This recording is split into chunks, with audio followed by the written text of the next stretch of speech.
یہ تاثر، یہی میڈیا میں بھی تاثر پیدا ہوا. کبھی انہوں نے یہ سمجھایا وزیر اعظم کو کہ میڈیا کی ناک رگڑنی چاہیے، تاثر ہے، ایسا ہے عملی طور پہ کتنا ہے یا نہیں ہے ان کا رول ہے. تو یہ ایسے موقع پر، اور طاہر اشرفی صاحب کو تو خود وہاں نہیں جانا چاہیے تھا، ان کا ایک دوسرے مکتب فکر سے تعلق ہے اور کوئی قابل رشک شہرت تو ان کی نہیں ہے، وہ جائیں. اور تعجب ہے کہ خان صاحب نے ان کو بلائے. ٹھیک ہے. راجہ بشارت صاحب وزیر قانون پنجاب ہے، ہارون صاحب راجہ ان کا رول بشارت کیا؟ صاحب کو اس کمیٹی میں شامل کیا گیا ہے نا. اس کی وجہ شامل کرنے کی تو یہ ہے کہ وہ پنجاب کے وزیر قانون ہیں، مقدمات کا معاملہ ہے، ظاہر ہے سیکرٹری قانون سے بھی مشورہ کیا جائے گا. پنجاب حکومت پوری طرح انوالو ہوگی اس میں، خاص طور پہ وزیر قانون اور سیکرٹری قانون. ٹھیک. لیکن راجہ بشارت صاحب کا اس میں شامل ہونا جو ہے میرا خیال ہے نیک فعال ہے، اس لحاظ سے کو بہت ہی جہاں دیدہ آدمی ہے، بہت سوجھ بوجھ کے آدمی ہے، مذاکرات تجربہ بھی بہت ہے اور بات چیت کرنے کا سلیقہ بھی بہت ہے. اس میں اہم بات یہ کہ وہ طبعاً بہت کشادہ مزاج آدمی ہے. مجھے 2 مواقع پر ایسا ہوا. پہلی دفعہ جب میں ان سے ملا، یہ کوئی 81-82 کی بات ہوگی، تو اخبار نویسوں کے ایک بہت بڑی وہ کنونشن ہونے والا تھا اور میرے ان کا تعارف بھی نہیں تھا، ڈسٹرکٹ کونسل کے چیئرمین تھے. میں نے ان کا کہا ان کے لیے کچھ آپ کھانے کا کر دیں اور کچھ کمروں کی رہائش کے لیے روپے دے دیں. تو 1 سیکنڈ بھی انہوں نے نہیں لیا. انہوں نے کہا ہاں بالکل ٹھیک ہے، اپنی ذاتی جیب سے، ڈسٹرکٹ کونسل تھے نہیں.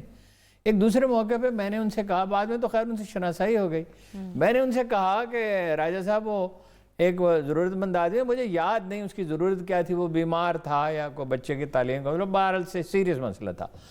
تو انہوں نے کہا کہ وہ فنڈ ختم ہو گیا جو میرے ڈسپوزل پہ ہوتا ہے. تو میں نے کہا آپ اپنی جیب سے دے سکتے ہیں. تو اب بھی میرا فکرہ مکمل نہیں ہوا تھا. انہوں نے کہا ہاں بالکل بالکل بالکل. اچھا. اور انہوں نے اس کو پیسے بھیجا.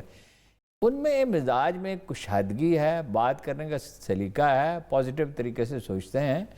انسان ہیں، ظاہر ہے فرشتہ تو نہیں ہیں، بہت سے لوگوں کو شکایات بھی ہوں گی، اختلاف بھی ان سے ہوگا، لیکن یہ کہ ان کی موجودگی میرا خیال کافی ہیلپفل ثابت. ٹھیک ہے. اس پورے عمل کے اندر ہارون صاحب شیخ رشید صاحب کو نہیں بھولا جا سکتا. ان کا رول کیا؟ اور جو مفتی منیب صاحب نے پریس کانفرنس کے دوران یہ کہا کہ مذاکرات کا مشورہ دینے والوں کا شکریہ، شیخ صاحب کی طرف اشارہ تھا یا کہیں اور اشارہ تھا ان کا؟ نہیں، وہ تو اشارہ ان کا راول پنڈی کی طرف تھا.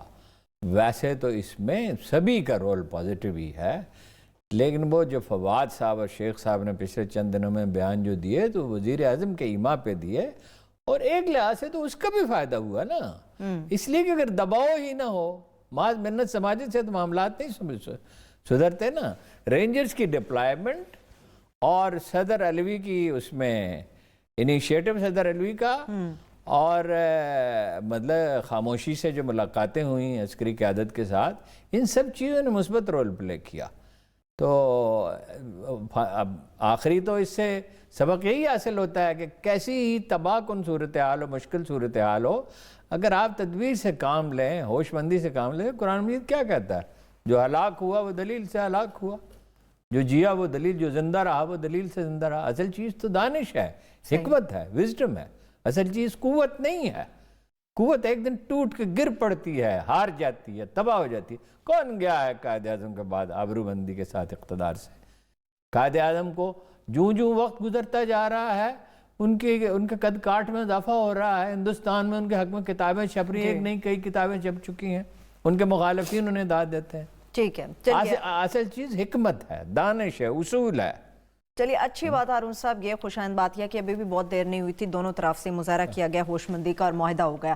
چلیے ہارون صاحب میرے پاس آخری 4 منٹ ہے، مگر آپ نے جب قوت کی بات کی ہے تو میرے پاس 2 اہم پوائنٹس ہیں جس میں سے آپ مرضی جس کا انتخاب کر لیں. ایک تو قوت وہ ہے پاک امریکہ ریلیشن سے متعلق، وہاں بھی کچھ ہے، اور ایک قوت کا 2-3 باتیں ہیں. اب وقت تو رہ نہیں گیا. G20 کا اجلاس ہوا ہے جس میں ایک تو فیصلہ یہ ہوا کہ 15% ملٹی نیشنلز کو ٹیکس دینا ہوگا جس بھی ملک میں چاہیں بزنس، کارپوریٹ ٹیکس کے حوالے سے، کیونکہ وہ غریب ملکوں میں چلے جاتے تھے، نہ غریب ملکوں کو کوئی فائدہ ہوتا تھا اور نہ عالمی معیشت کو فائدہ ہوتا. دوسرا اس چیز پہ بحث ہوئی ہے کہ یہ جو کرونا کی وجہ سے معیشت میں زوال آیا ہے اور یہ بحری جہازوں کی آمد و رفت وغیرہ اور پٹرول کی قیمت بڑھی ہے چیزیں، اس کو کس طرح آسانیاں پیدا کی جائیں. افسوس کہ ماحولیات پہ اتفاق نہیں ہو سکا. $100 بلین کا انہوں نے پچھلی دفعہ وعدہ کیا تھا غریب ملکوں کو دیں گے تاکہ وہ کوئلے سے چلنے والے یا ایسے وہ بجلی گھر نہ بنائیں یا ایسے ادارے نہ بنائیں کارخانے جس سے پولوشن بڑھے، مگر وہ وعدہ انہوں نے پورا نہیں کیا. اس دفعہ بھی اس پہ کوئی اتفاق رائے نہیں ہو سکا. باقی جو یہ پاکستانی IMF کے ساتھ پیش رفت ہے امریکہ کے ساتھ تعلقات میں بھی پیش رفت ہے. اچھا عذرا ضیاء جو وہ انڈر سیکرٹری ہیں امریکہ کی, ہمارے اسد مجید صاحب سے انہوں نے بات چیت کی ہے, اور اس کے بعد وہ یہ کہا گیا ہے کہ صرف اس پہ نہیں, دہشت گردی پہ اور صرف افغانستان پہ بات نہیں ہوئی, انسانی حقوق پہ, مذہبی آزادیوں پہ اور بہت سی چیزوں پہ امریکہ پاکستان کو چھوڑ نہیں سکتا, پاکستان امریکہ کو نہیں چھوڑ سکتا. پھر پاکستان زور دے رہا ہے کہ بھائی افغان عوام کے لیے وہ اس وقت وہ بھوکے ہیں, تکلیف میں ہیں, $47 کروڑ وہ دے چکے ہیں, $14 کروڑ وہ اور دینے کے لیے تیار ہیں. اتنی سردموری کے باوجود بھی تعلقات کو مزید وہ بحال وہ تو دیکھیں نا, ویتنام کے ساتھ تو ان کی جنگ تھی, آج ویتنام ان کا حلیف ہے چین کے خلاف.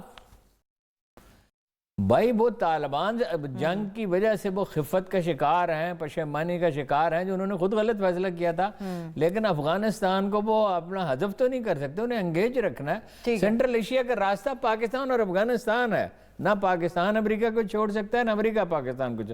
طالبان اگر حکمت سے کام لیں تو انہیں امریکہ کے ساتھ ڈائلاگ کرنا چاہیے, فتح کا زیادہ جشن نہیں منانا چاہیے, تعمیر نو کے لیے انہیں امریکہ کی ضرورت ہوگی. ٹھیک ہے. سینیٹر فیصل جاوید ہمارے یہ جو سینیٹر فیصل جاوید کی قیادت جو وفد گیا ہے وہ مل رہا ہے ارکان اسمبلی سے, تھنک ٹینک سے اور آئی ٹی کے اداروں سے.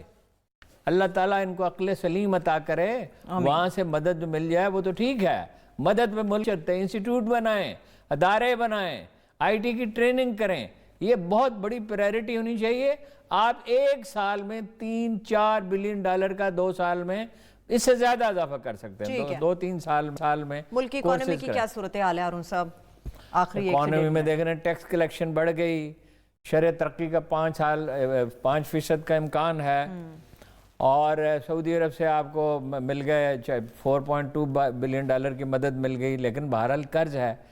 اصل بات یہ وقتی طور پہ تو اس کا فائدہ ہوگا, اور کچھ بینکوں سے کامیاب جوان پروگرام کے تحت رہائشی اسکیموں کے لیے 300 ارب تو جاری کر دیے, 80 ارب کی اور منظوری ہو گئی ہے. اتنی اچھی خبریں دے رہے ہیں, عوام تو رو رہی ہے, دہائیاں دے رہی مہنگائی سے. لیکن مہنگائی کو کنٹرول اگر آپ نے کرنا ہے تو اس کا طریقہ یہ نہیں ہے, اس کے لیے لانگ ٹرم پلاننگ چاہیے. دیکھیں نا, آپ نے 28 ملین ٹن گندم پیدا کی, آپ کو چاہیے 25 ملین, اور 4 ملین منگوائی گی, ٹھیک ہے, تو بھائی سمگل ہو گئی نا.